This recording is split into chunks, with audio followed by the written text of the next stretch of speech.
जिला खप्राखोल थाना Harishankar छकठारे खप्राखोल police patrolling करुथिबा बेले संदिग्ध अवस्था दुईटी बाइक जाउथिबार देखि अटकाई पचराउचरा करिबारु सेथिरे गंजेई चालन हेउथिबा जानिबाकु पाइथिले। सेमानंकठारु गोटिए बस्ता गंजेई दुईटी बाइक जबत करिबा सहित 3 जनकु अटक रखी अधिक तदंत जारी रखिथिबा बेले जबत गंजेई मजिस्ट्रेट को उपस्थिति रे ओजन करा जायतिला एवं ताहा 10 किलो होइतिबा सूचना मिलिछि। अभियुक्त माने हेले लरंबा थाना अंतर्गत बड़उडेन ग्राम कुंभारडेरार रोहित राणा एवं चंद्रमणि डांग और लाठोर थाना अंतर्गत जामचुआ ग्रामर नवीन राणा बोली जना पड़िछि। अभियुक्त माननकु आज निशा द्रव्य निरोध नियम दफा अनुसार कोर्ट चालाण कराजिबो बोली खप्राखोल थाना अधिकारी सूचना दैछन्ति।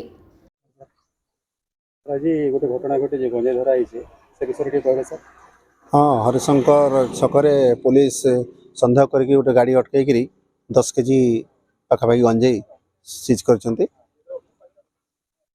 केते जन को गिरफ्त कराई सर?